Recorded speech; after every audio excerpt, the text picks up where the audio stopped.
Welcome everybody to the Matheson Museum. I'm especially proud to welcome you tonight as it's my first program that I'm getting to welcome everybody as the new executive director of the Matheson. So welcome tonight and thank you for coming out. I'll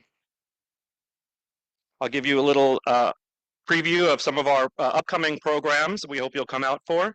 On Wednesday, September 25th at 7 p.m., we have Lauren Gonzalez presenting her new book, 100 Things to Do in Gainesville Before You Die.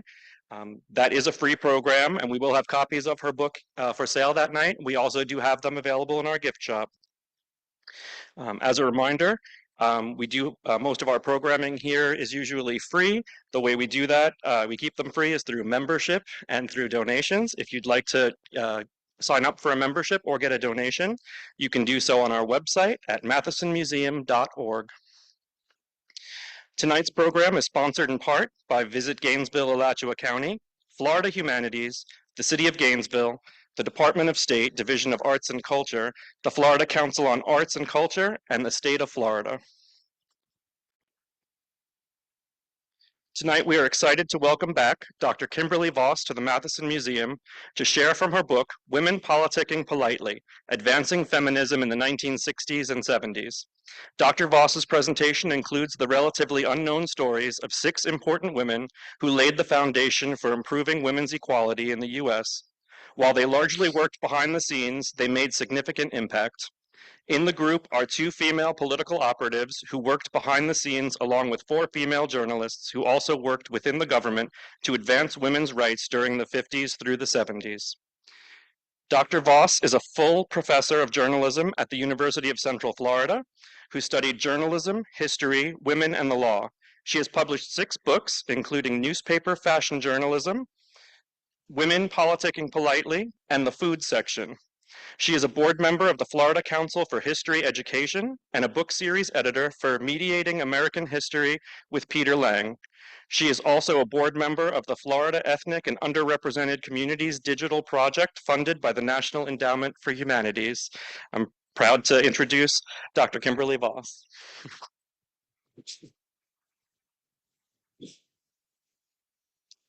Hello, everyone. Thank you for coming. It's such an honor for me to talk about these amazing women, and they really are something special. And it continues to amaze me that they get marginalized and their stories aren't told that we'll address today. Women Politicking Politely came out of this, the concept, it's a popular magnet and bumper sticker that says, well-behaved women don't make history. I'm sure some of you have heard of that. I always thought, well, isn't that the problem of historians? Like, why aren't we talking about all women, right? And the 6 that we'll talk about, and 1 or 2 more, really are truly special people that are largely not in history books. I feel very lucky that all 6 of them had oral histories, which is not typical for women who are not kind of, you know, first ladies or senators and that sort of thing. And they all gave their papers to archives, which is a lovely, wonderful thing to do, but not too common for the kind of women that I study. So this is the book, Women Politicking Politely. And it really came together in large part because these 6 women, several of them with Florida connections, really worked together, and you wouldn't really have known so unless you went through their personal papers, you went through their archives, the letters they wrote to each other. So it was like this amazing mystery uncovering the kinds of connections and the things that they did. And what really drove me to write this book overall was 2 of the women I'll talk about today wrote letters back and forth and said, no one will ever know what we did. No one will ever care that we've made such a difference. And half of them didn't have children, and the ones that did weren't kind of very active in a public sort of way. So I kind of see myself as a niece or a granddaughter for these women, because otherwise they truly felt like they didn't matter, or that at least historians wouldn't remember them. And I figure that's my job. And if you know anything about women's history, many folks are just now discovering suffragettes. So their time is far into the future. So I want to do my part to do better by them. So just a quick background. The journalists in this group went through the women's pages. And journalism history is often very embarrassed that there were women's pages at newspapers. Like, it's not even part of the canon at all. Something else I've been working on. This is an example. So this is the room where the journalists worked, the women journalists at the New York Times. And you can tell it's just them. And that was true at every newspaper that I ever looked at. And the theory was that women couldn't handle the heavy cursing and smoking of a newsroom. Really? And, I read their letters back and forth. I mean, they cursed like sailors. Like, there was no doubt they would have been fine. And of course, they all smoked in the 50s. So they would have been okay. But this was what it truly looked like. You had to be on a separate floor. It wasn't not being in the newsroom.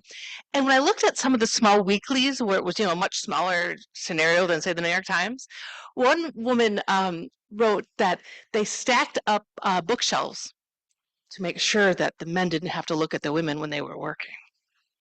And again, it wasn't a secret. These news sections, because I consider them to be news, were called the women's pages. It wasn't no joke where you belonged. It wasn't they called it something else, but we all knew it. That's what they called it. Okay, so a lot of what I do really is based on the Miami Herald's women's section, and so this is their room here, and you can see all the women are here together. The Miami Herald was really one of the best women's pages of the 1950s and the 1960s. And part of that reason was that Florida was growing so fast, right? All these Midwestern soldiers that had been training here during World War II were like, I didn't know January could feel like this. So there was a big uptick in population, and the Miami Herald was a statewide newspaper at the time. And you add into that the consumer culture of post-World War II in the 1950s. The size of a newspaper section is based on how many ads are sold. So you lay out a newspaper with the ads, and then you put the news in there. So everyone needed to keep up with the Joneses and buy another refrigerator and, make the same kinds of meals. That at one point in time, the food section of a newspaper is always the biggest the week before Thanksgiving. At one point in time, 100 pages just for the food section. And one food editor said something that always stuck with me. Every Thanksgiving is someone's first turkey, right? I mean, for somebody, that's a bigger deal than we could, kind of imagine. In this picture here, in the front here, is Dorothy Journey, who's one of the 6 women I'm going to talk to you about. Behind her is Marie Anderson, who's also in the book, because there was this big Miami Herald aspect to what the women's pages were doing. These women gave seminars across the country to say this is the best way to do it. So it wasn't just a big deal in Florida. They were national figures in that way.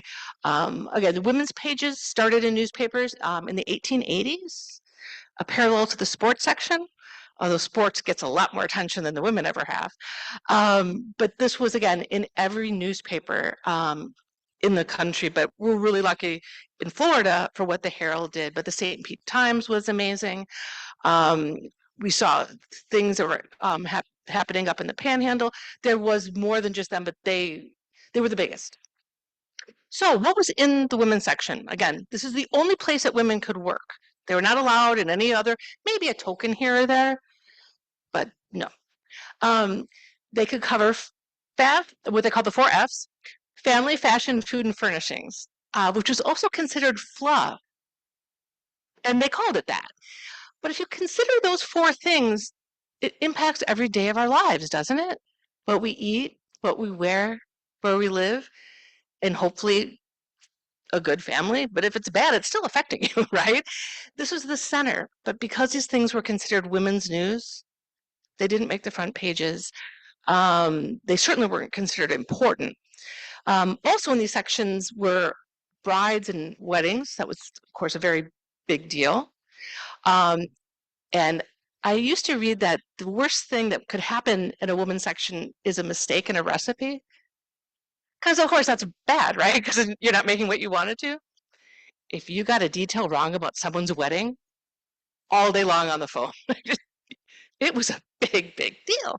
And that's also where most newspapers, particularly in Florida, were integrated. And not just in Florida, in Louisville and Milwaukee and Chicago.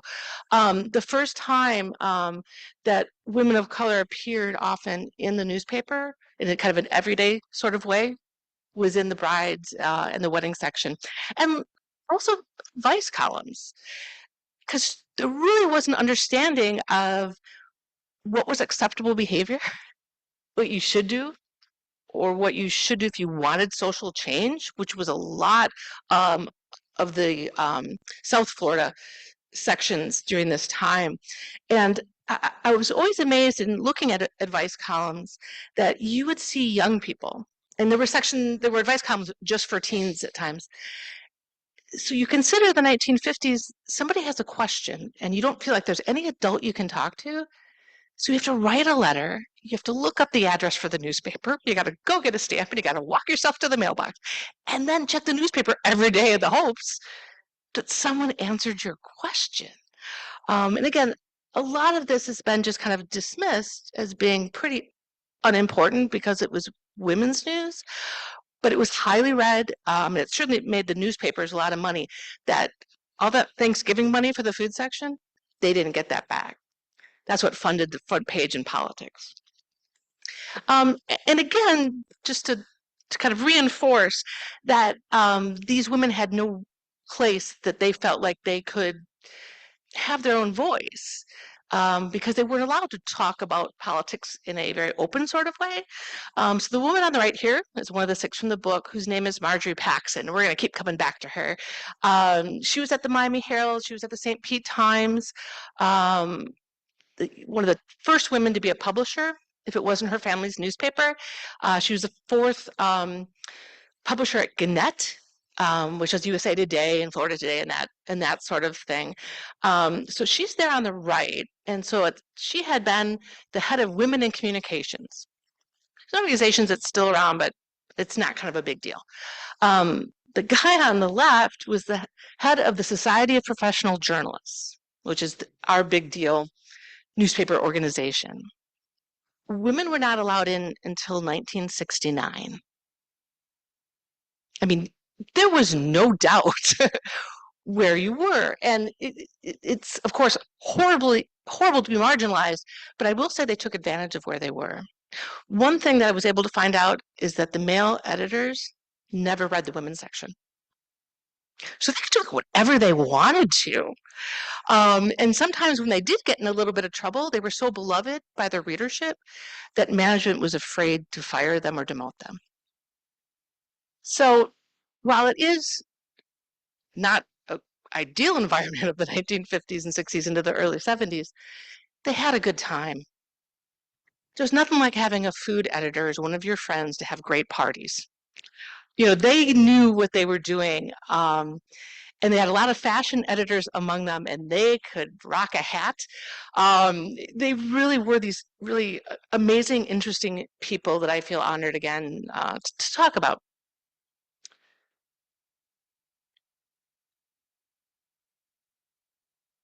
Just move it one more forward for me. There you go. Okay, so one of the things that these women all had in common was the impact of World War II. So this is Jeannie Volz. In the 1950s, she was the Miami Herald food editor. In the 1960s, she was at the LA Times as the food editor. James Beard, if you know anything, James Beard is, of course, like the food guy.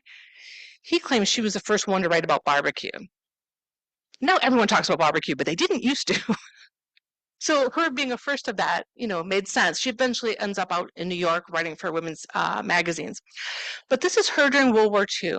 And that's what changed life for most of these women.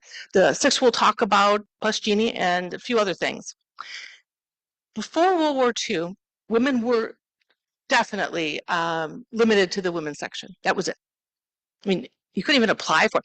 If you looked at the classified ads in the newspaper, which is where we used to have to find jobs, they used to have men and women on the top. So there was no question right? That you were going to get hired for a job that had a man's name, right, or title on the top there.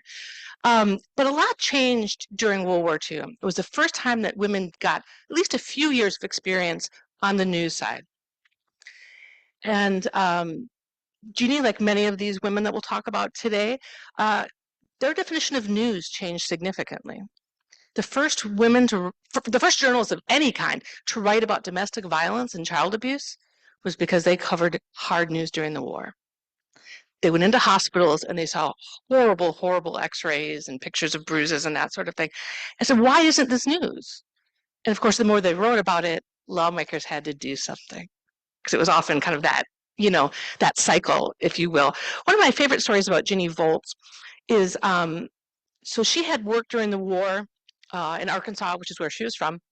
She eventually moves with her husband, and she's working in the Miami Herald. She was a copy editor, I believe.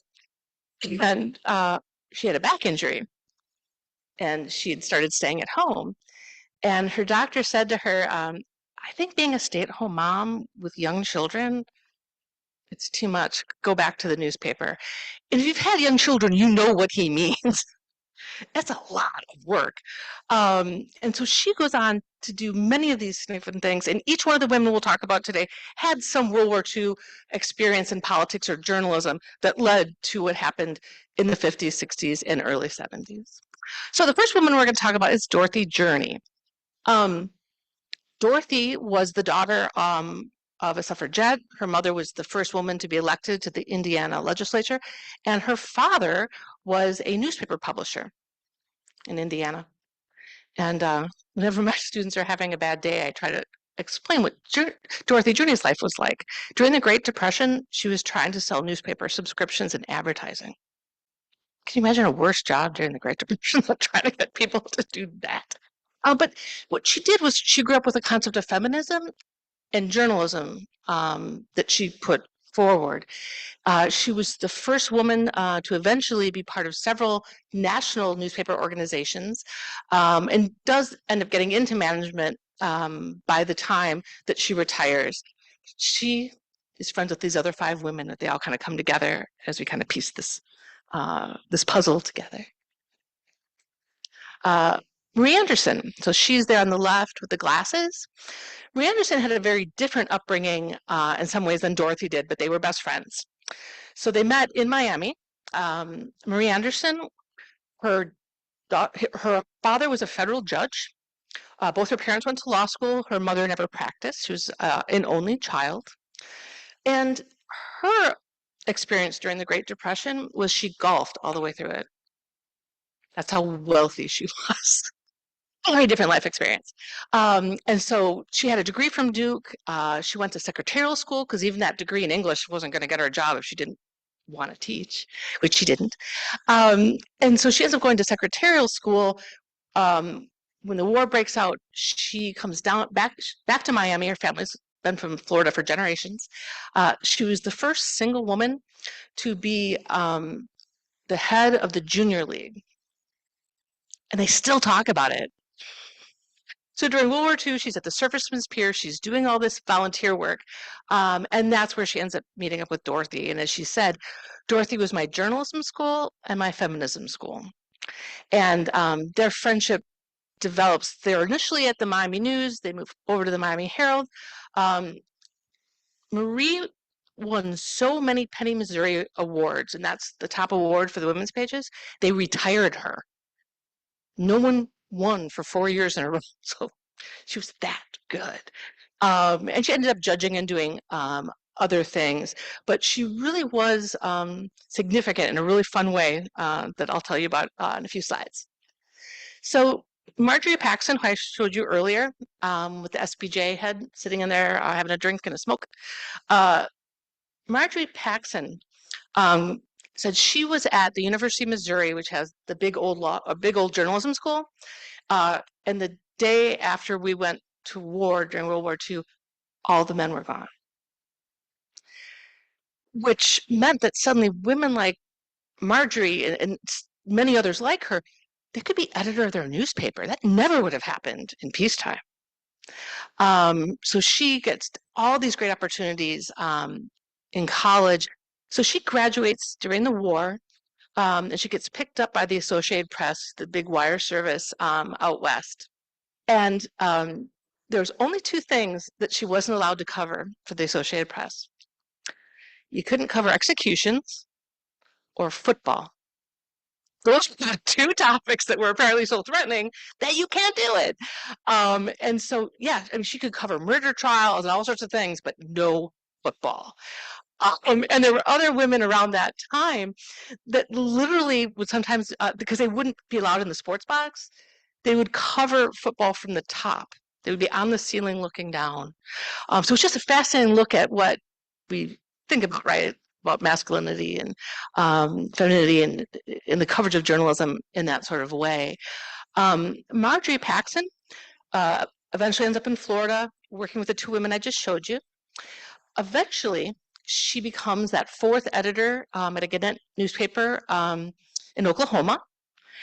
And she was so excited to be a lady boss, she said. So exciting. By the way, this is 1982. She's very excited to be the lady boss. So she buys all of these dresses to wear to work because she's going to be in charge. No woman had ever done this at this newspaper. The family had sold it to Gannett. And so the guy that sold it says to her as she's walking through, just so you know, we don't support the ERA here, and women are not allowed to wear pants. 1982, my students are just amazed by this, right? Because I come to class in pajamas. They're like, what? I don't understand. But she said, I wanted to make a difference for both the newspaper by being pro Equal Rights Amendment, and I wanted my employees to be able to wear pants. So she told the story that she went to Sears the next day, which is one of the only department stores in town, and she put down her credit card, and the clerk said to her, "Are you the lady that's letting everyone wear pants?" Because all they've been doing was selling pants. And she said, "I just want people to look neat and doing the job that they're supposed to be doing." But these women made changes big and small in the lives of their reporters, their employees, and in the pages of their newspapers. And Marjorie, in some ways, did some of the biggest that I'll let you know about. So just to break it up a little bit, this is President Nixon's second televised press conference. This is 1969. And so it's kind of hard, it's kind of dark, but if you kind of look going back there, those are all reporters. I'm sure you've seen those press conferences where the reporters are all sitting up in the audience. And it's a room full of people, but if you're not in the first four rows, no one is calling on you. So if you're in the first four rows, you got a chance to say something. So Vera Glasser, who I'll tell you about in a minute, happened to be sitting in the third row. And she had a list of questions. And so Nixon calls on her and she says, "When are women going to matter in your administration?" He was so shocked by it, but he started laughing. And her theory is that he started laughing because he didn't realize he was on camera. And he made some quip like, "Oh, would you like to do that?" Or something along that line. But that was such a big deal. That made national news across the country. The female reporter had asked a question like that. I mean, it was that big of a deal. I know it seems small now, but back then it was really quite something. Vera Glasser was from St. Louis. She loved journalism. Beginning in middle school, she went to the local newspaper, was the Globe at the time, because she wanted to learn how it worked and she wanted to be this journalist. It really, really mattered to her. And so she wanted this, and she worked at her school newspaper, and she was a great student. She'd been at her high school all 4 years. One semester before graduation, a young man joined the school, transfer student.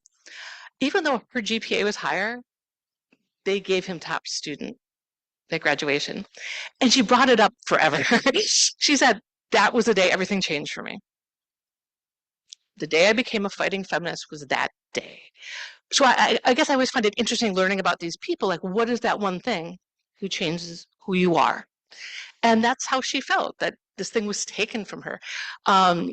She was married to a government employee, moved to Washington, D.C., started her own started as a newsletter, but eventually it was really a press service. And it ran in the Miami Herald, so that's how she became friends with the others. She's the fourth of the six women, the only one that had a child, which meant life for her, of course, was a little different than the first three who never had children. And she, asked this question, and as she asked this question, what was Nixon going to do for women in 1969? She got a phone call from Catherine East. The New York Times referred to her upon her death as the midwife of the women's movement, which I thought was such a great statement in some ways because she made a huge difference, which I'm going to tell you about. But just the way that a midwife births children, we don't have that much respect compared to a doctor, right? So Catherine East had a really rough childhood. Her mom was institutionalized. Her dad killed himself. She didn't make it all the way through college because she had to raise her siblings, but she was smart. So she had figured out that working for civil service during the government meant she'd have more options than anyone else because they were the only women that were paid equally. Were these women in government at the time? And so if you look like women's history classes, women's studies, they describe her as a lawyer. She was no lawyer. She didn't finish undergrad, but she was so smart. She wrote things that are just, you can't believe that someone isn't classically trained to write the way she did. But she worked within government and kind of began to see where things were going on. Every commission on the status of women in the federal government, she was a part of. She also had something that seems kind of silly to us now, I guess, but she had access to a copier. Back in the day, right? You didn't take a picture and email something, right? So she started kind of her own service herself, where she would take things that Marie Anderson and Dorothy Journey were writing, or Vera Glasser, and she would make copies and send it to women across the country. The behind the scenes thing was true. She knew she wasn't going to get recognition, but she sure the heck made a difference. So when she heard the question to Nixon from Vera Glasser, she calls her and says, I got some numbers you're going to be interested in. And these two created this amazing partnership. So Catherine East would find a problem that needed to be solved for women, and she would call Vera and give her all the information. Vera would write about it, and then Catherine would take it to a lawmaker and go, why aren't you doing something about this? But it was all this system of trying to make things better. And again, they did speak about the fact that no one's ever going to know what we did. But they did make this kind of amazing difference. In fact, the two of them went in to meet with one of Nixon's advisors, who had been the head of Columbia University, and mentioned that, your old university had caps for women. Only a certain amount could be law students or medical students and that sort of thing. He said, that's not true. So they went and got him information about his own former school. He was the president and gave it to him. I mean, there was a lot of stuff they had and things that they wanted to do. And their partnership in some ways was some of the most fun. She had two daughters. She divorced early. And so her solution on everything is that she would have doctoral students live in her attic and take care of her kids because there was no daycare. And that's what she would write about quite often. She lived that experience of knowing things are not necessarily going well. The one that's probably in some ways the least known is Kay Clarenbach. Does anyone know who the woman on the right is? Betty Friedan. And the reason you don't know Kay Clarenbach is Betty Friedan. Betty could be a little helpful, of course, could be a little hostile. Yeah. So Kay Clarenbach had several children. They finally sat mom down and said, we're not answering the phone anymore because we don't want to get yelled at by Betty. We're not going to do it. And so there's always been that overshadowing because Kate Clarenbach's background, I always like to switch this so she's not always overshadowed. Okay, there's Kate Clarenbach without Betty. Betty got attention, but Kay was an organizer. She got a PhD in politics, political science at the University of Wisconsin. And the university in Madison has a bar in it that's called the Rathskeller. Women were not allowed in. women were not allowed in for anything. And so they also served their morning coffee and that sort of thing there. So Kay used to tell this story. She was a very tall woman. She was 6 feet tall. She's kind of an imposing figure. And she said, I would go in and get my coffee at Matheson in the morning, and I would walk through that room as slowly as I could. I mean, she knew, right? These things were happening. She and her husband had a great partnership. So she's a great speaker. He was a great writer. And so they did a lot of those kinds of things together. When it became abundantly clear when she got hired at Matheson and she got more and more power and money, he decided that he was going to be the one that changed jobs because he'd been a professor too. He was going to be a realtor because he could get the kids off the bus. It was a very different, as Kay used to say, this was a point in time in the 50s that if you sent your kid to public schools, they came home for lunch. Like you had to have someone home with lunch. And Kay's like, I'm not doing that. But she was a great organizer. Betty used to make fun of her and say she was this dimwit from the Midwest. She's originally from Sparta, Wisconsin, which is a little tiny town. But that's what the well-behaved thing was about often. You could do things if you didn't irritate people, if you didn't look like you were pushing too hard. And so Kay was the head of the Wisconsin Commission on the Status of Women. And you have to remember, this was a time in the 1960s where there seemed to be the shock and awe that women were being discriminated against. Like these women would literally take stacks of materials, like, see? People were like, oh, but you want to stay home anyway. It was very dismissive of what was happening at the time. So Kay Clarenbach gets invited to a meeting that was partially organized by Catherine East. And this was a national meeting of the state commissions on the status of women. And these women kind of got duped into going to it because they were told, oh yeah, we're going to listen to you. We're going to make changes. They decided they didn't want to do anything about any inequities, lack of childcare, discrimination, all those sorts of things. So Kay and her friends at her table, and they realize they're not going to be heard, go, we're going to need to start an organization that's like the NAACP. We're going to have to do something. And all the women got $5 bills out of their purses. And that's how we have now the National Organization for Women. That's where it started. And in Kay's papers were the napkins where she marked down every person who paid. Like smart enough to think, this was going to become something. And of course, through now, they helped establish the EEOC or at least push the EEOC to help women in that way.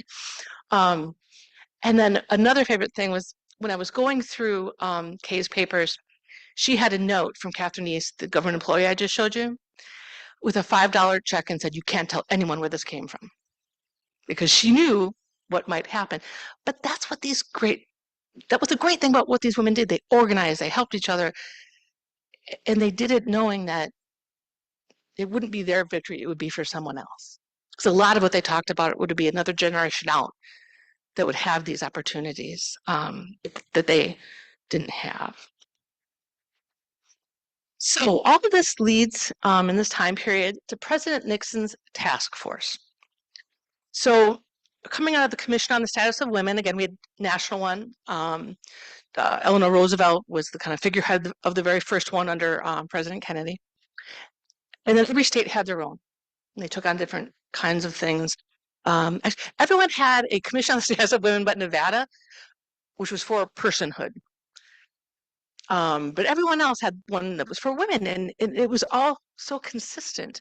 For example, you couldn't used to go to college part-time. You have to be full-time during the day. And these mothers who were raising children, it wasn't an option. So it was the commissions on the status of women and part of this task force that pushed to say, you can go part-time or go in the evening, or, you did 2 years young and now your kids are in school, you can go later, that kind of thing. So with all this kind of, growing question about women's roles, President Nixon creates a task force. The same thing that had been done previously, and again, it had all been documented completely about the inequities, what was needed for women to work, or again, rape hotlines, domestic violence shelters, and those kinds of things that were coming out of stuff. So President Nixon creates a task force. And there's a whole oral history on this, and it's really interesting if you like this kind of history. But President Nixon did make a definite mistake. He put Vera Glasser on that committee. It's never a great idea to put a journalist on a government committee like this. Good things are not necessarily going to come from that. And this task force created a matter of simple justice. And Vera wrote for this. Marie Anderson wrote for it. Dorothy Journey, Marge Paxson. Marge Paxson said she's never made as much money in one job as she did for this, which was funny because they kept telling women, you don't need to make money. And they were like, yeah, we do. So they created this, and it's really thick. Like, you can find it like on Amazon still somehow. It's like this thick. And so there's all these different things that were studied. Why weren't women medical students? Why was it that we didn't have women in government positions? And so it came up with concepts that there weren't women in elected government positions. And so then they came up with a plan, for example, let's encourage women to run for school board. That doesn't seems like that's okay, right? They took women that were in charge of garden clubs. Let's get them involved in the environment. You know, Mother Earth, Mother Nature. That would be okay. Because there was this very kind of threatening thing, right? Which is why they were so well behaved. But this group created this, a matter of simple justice. And the White House decided not to release it. Even though this had been done and publicized, Catherine E. said like her trunk was always full of these things. The White House decided that this didn't really need to be done. And again, it's so well documented and written in such a way to not only prove the inequity, but with possible solutions in their minds about what this might be. So lo and behold, when the White House wouldn't produce this, that again had a main journalist in the committee, it got published in the Miami Herald, right in that women's section. Now, I've read Marie's oral history, I've read Catherine's, and I've read Vera's. No one admits to this. No one admits to how this got out. But these three people were very good friends. It's almost impossible to believe that suddenly the Miami Herald was the only one that was going to publish. And of course, once it got out there, then everyone did it too. And I mentioned earlier that Marie was a pretty wealthy lady. She herself financed. You could write into the Miami Herald, send in a quarter, and she'd send you back a mini version of that exact report. Yeah, they were really something. And I can't tell you as a historian how exciting it is when you're like, oh my gosh, can you believe, oh my gosh, oh my. I mean, it's just this constant wealth of people who are so important, and in some ways, you know, so forgotten. And a lot of the reason I know what I do know about them, because I think it's always important, you know, for historians to explain how they've done what they've done and to kind of, you know, pull back the curtain. So Marjorie Paxson, I mentioned to you earlier, I love this photo of her, the old typewriter. So Marie was at Gannett, and back then they had a retirement age of 65. So she had to retire. She had no other options. And so in the day, Gannett would match any retiring journalists who wanted to create an endowment somewhere to do something. So she created the National Women in Media Collection at the University of Missouri, where she got her undergrad. And then she made all of her friends give their papers. And so Marie Anderson was in there, which was really helpful because Marie got Alzheimer's pretty young, but she saved everything. And this is back when, you know, if someone wrote you a letter and you wrote back, it would be on the mimeograph paper. And so, I mean, it almost looked like diaries that she did. And she could be really snarky. She would write some scathing letters back to people that she did not agree with. She was so fun. Every check register she ever had were in her box. She had everything. And so Marjorie really helped create the foundation of what we know about women in journalism history. Without her, there's a lot we wouldn't know. And it's gotten much bigger over the years. I was lucky enough; she's the only one I ever actually got to interview in person. And she'd never had children nor married, but I've gotten to know some of her family, and so it's just amazing that you can do so much and always do it for the next generation.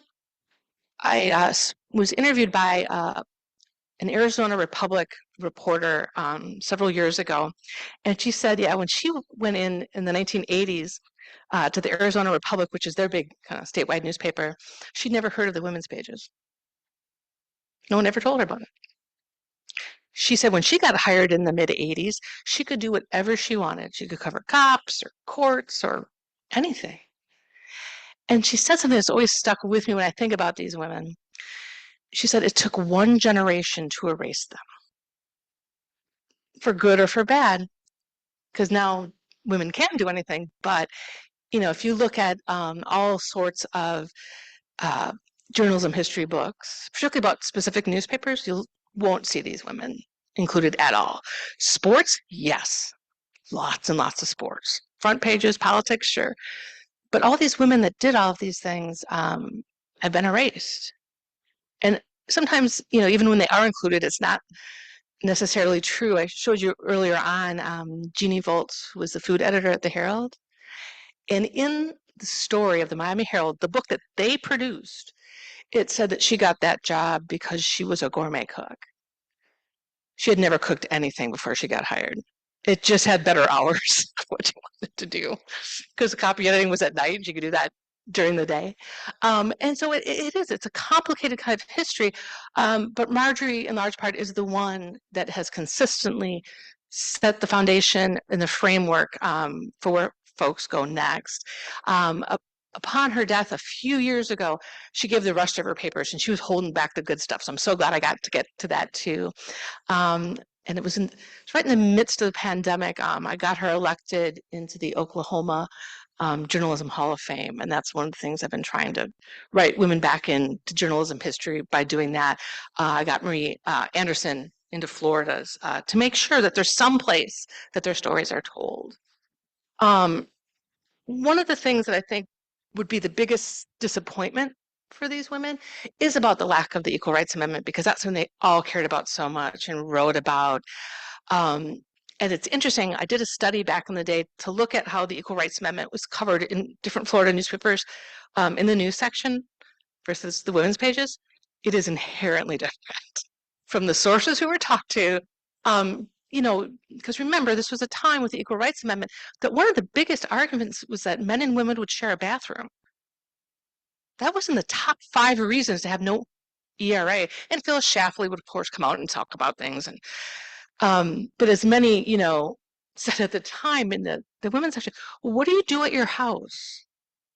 Right? Don't you share a bathroom? And of course, in later years, that's what Starbucks does, and it seems to be okay, But women not being able to be in the military, in combat positions,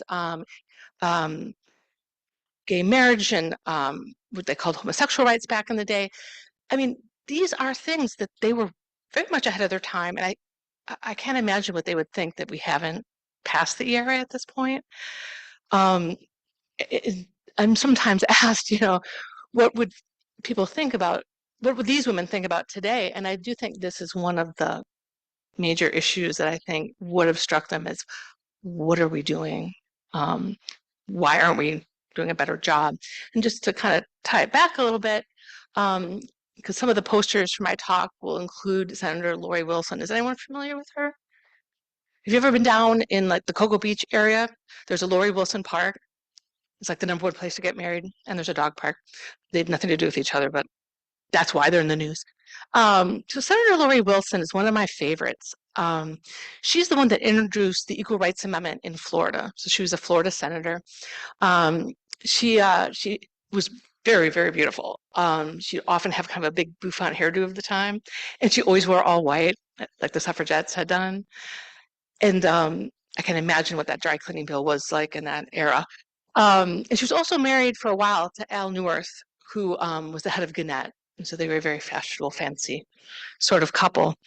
And she tried 3 times to get Florida to move forward with the equal rights movement. And this was a point when it was, of course, a national issue. So it was in the news all the time. And so the cameras really like Lori. Very, very, pretty woman.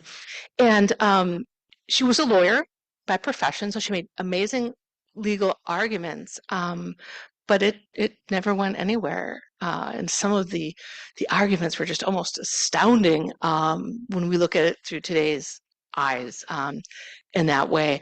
But she really was somebody who tried to make a difference in Florida, and then after she, and the only independent elected person, by the way, and then she eventually goes to work for Gannett, tries to help them cover women in a better sort of way. And she died about 2 or 3 years ago. She did not even get a decent obit. It was one of those little paragraphy ones.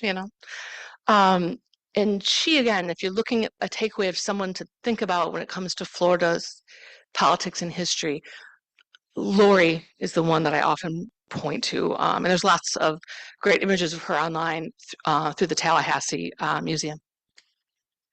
So to kind of bring you to a conclusion before we have some questions, here's a picture of Kate Clarenbach with Liz Carpenter in Houston in 1977, which is where my book ends.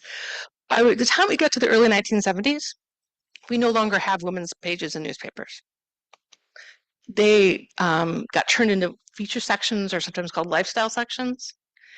And a lot of newspapers were very proud of themselves by saying, hey, let's put a man in charge. That'll make a difference. So the one place women had got taken from them. And the theory, and again, this is the early 70s, the theory is a great theory. It just didn't work in practice. The theory was if we put a man in charge of the women's sections, then women will get hired as the sports editor or the politics editor, all these other things. Yeah, that did not happen. And, even Gloria Steinem at the time had called for the end of the women's pages because she felt that it was too marginalizing for women in women's news. 2 years later, she apologized for that statement. But men who were looking to get rid of the sections were like, all right, if this feminist says so, we must be able to do this. The most kind of famous of the end of the women's sections was the Washington Post under Bradley. It was happening anyway. If you look at newspapers across the country, he gets all the credit. And at about the exact same time the Washington Post changed, the St. Pete Times changed. So they were like weeks behind and had been working on it well kind of in advance. So you have this new place for women. So in 1977 in Houston was the big women's conference. And we had most of the first ladies there. I mean, it was a very well-behaved women kind of place. Not everybody, but it had a more kind of respected, if you will, maybe coming out of the 60s statement. And Kate Clarenbach was part of the stuff that was going on, as was Catherine East. And they said the fighting had just become too much. They weren't making any progress over the last couple years. When they talked to Catherine East's daughter, Catherine had told her her knees hurt every time that she saw, was it Bella? I was like, every time. And she said, as soon as I quit, my knees healed themselves immediately. Like the pressure and stressor and all this stuff they've been doing was too much. And Kate Clarenbach went and quit right after that 77 Houston event. And looking at women's history, there was the question of that was kind of the end of that era. That they didn't feel like they've accomplished a lot.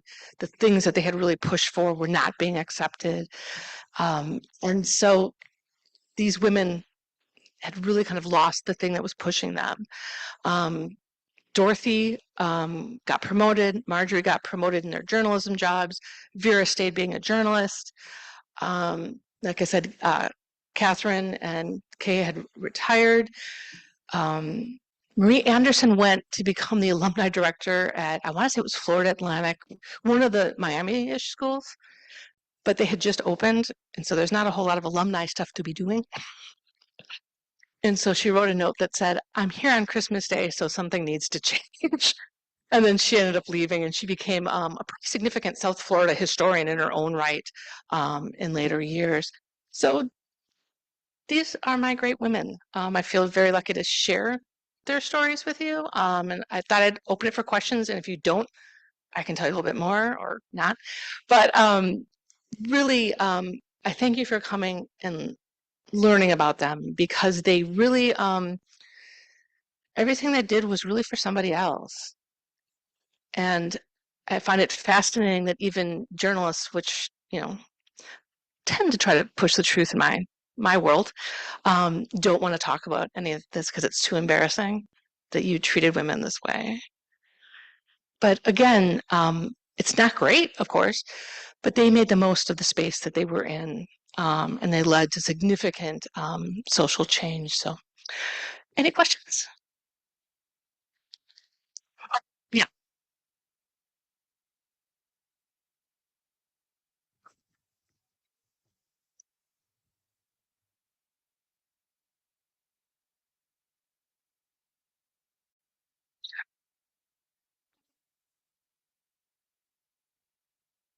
Okay, so three of them were married. Yeah. Do we know anything? Because I just imagine back in the day, were the husbands supportive? Like, did they get pushback from their male friends? I wonder how the women were so successful. Yeah. Kate Clarenbach's the only one that had a marriage that continued, and she was one whose husband became the realtor to get the kids off the bus, which, right, I think for the 1960s, that's an amazing concept considering, what was going on. One of the things I thought was amazing about Dorothy Journey, she got married in her early 30s, and this would have been during the 50s, so that would have been a very late marriage. And she told her husband upon getting married, I'm not having any children. And so there was this kind of question that she wrote to her friends of why was she getting married? If the point was, right, to have children, and definitely not a time we were talking about reproductive rights, what her options were. And let's see, Catherine East divorced when her kids were very young. Vera Glasser stayed married to her husband, had two kids who I've been able to at least email with. But I've never been able to figure out what that relationship was really like. And I mean that he had retired pretty early, and there was a pretty decent obituary when he died about his government work. But there's no kind of question or understanding about what their marriage was like. But Marjorie never married. Marie never married. I only found out, actually, well after my book came out, that Marie had been engaged. I was able to verify that by some letters that she wrote, and she had worked with some young people who only recently retired. Is it really true that because she never talks about being in a relationship with anyone, and they said, yeah, he broke her heart. And it was one of those ones where, but I mean, I had to dig to find it. I mean, she kept everything, so that's probably part of it. I would say that some of the other women I've looked at who were journalists often married other journalists. And I think that was helpful because they could do work at home and make phone calls, and their spouse understood what was going on. Now, on the other hand, almost every managing editor had a stay-at-home wife who would often say to their husbands, I don't know why you're writing about this. My wife is very happy. And so it was kind of the push and pull that they would have, because they were there was a pushback to there. Well, why are you doing that? But they had the support of each other, the women themselves. They would have these parties and meetings and get-togethers, and they would go to each other's houses, and then they would write back about the food they ate, the furnishings in the house. They would go to museums together, and I would often think they would have the best Pinterest accounts of anybody because they have this wide-ranging, set of interests. Marie and Dorothy traveled the world. There's pictures of them riding elephants in India. I mean, they had fun. And so I think that's also important to look at, that they just didn't spend all their time complaining or pushing it or that. You know what I mean? That sort of thing. And talking about Marge Paxson, when she got hired to be that publisher in Oklahoma, Gannett had a rule that they would pay for your spouse's moving funds or needs or whatever. And she wasn't married, so she said, but I really like my sister-in-law. And so she talked them into paying for her sister-in-law's travel to help her move across the country. So, they were aware, and they could be crafty, maybe. There was no question about where their lives were and what they were up against. But I think they were so fun to research because they did find a way to have a good time in the midst of situations that were often stacked against them. Any other questions? All right, I'll tell you some more stories real quick. Then I'll let you go. So I do with my students too. You have to listen to me enough. Okay. Sorry. Okay, thanks.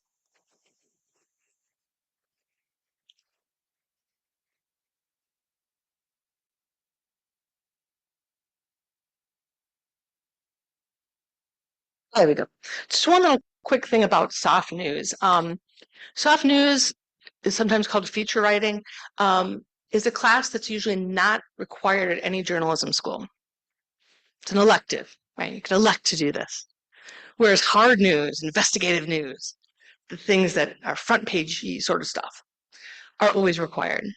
So we still have somewhat of a history of the things that we know our readers like to read about being kind of dismissed because it's not, kind of masculine or important enough, even though we know from readership studies that both men and women love to read these kinds of stories.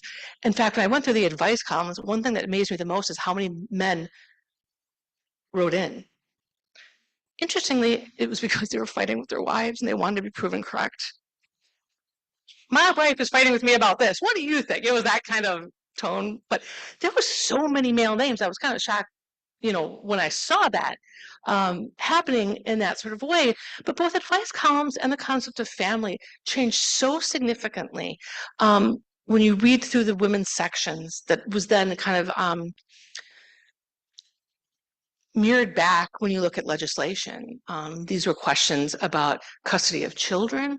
These were questions about, alimony and what blended families look like. You can really look back and see our society, if you will, much more so in looking at the soft news than you will often the front pages, particularly the nuance of a region. Because again, every newspaper had their own women's section, where the front page could sometimes be similar, right? If it's national news that happened every day, it looks the same. So mine from movies from the 30s, Spencer Tracy, Katharine Hepburn, and then also Cary Grant, I know, was in a real movie. I forget who he was playing against, where the whole thing was the woman who demands equal in the newsroom. Yeah. So to remember those, so of course we're not talking about that, women issues, but it was they were Wow. at the 30s. The films of the 30s really, the films of the 30s versus films of the 50s are kind of a dynamic difference, And part of that really was, during World War II, when women were encouraged to go into the workforce, there was an equal encouragement to go back home. The government funded many, many studies that said if you're a working mother, your child will be delinquent. And again, then that was covered in the newspaper. And then, of course, now many of these women stayed in the women's clubs. In the 1950s in Miami, there were 100 women's clubs. That's probably too many.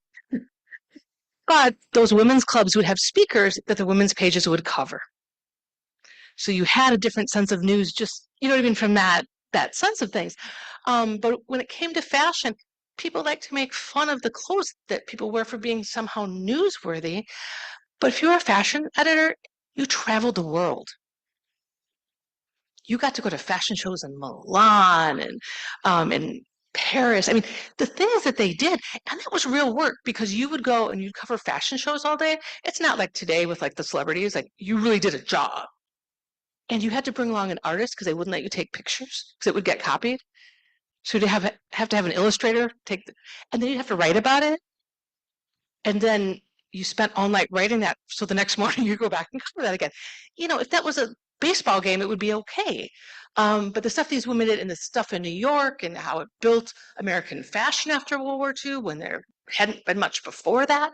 And the same thing with food. The food editors were amazing because the only way that you could go to a restaurant to review it is if you understood what the food was like. So these food editors would get together and go, well, I'd really like to review this Italian restaurant, but I really can't do it unless I get to Italy. I mean, they really found ways to do amazing things. And so their stories themselves are worth telling because they weren't kind of just, in that first slide when they're in the New York Times or the Miami Herald, these folks traveled the world and did such amazing things that impacted the stuff that most of us deal with, on a daily basis. And so I think that's in some ways what's equally important in talking about why soft news matters. Any last questions? Thank you. Keep coming.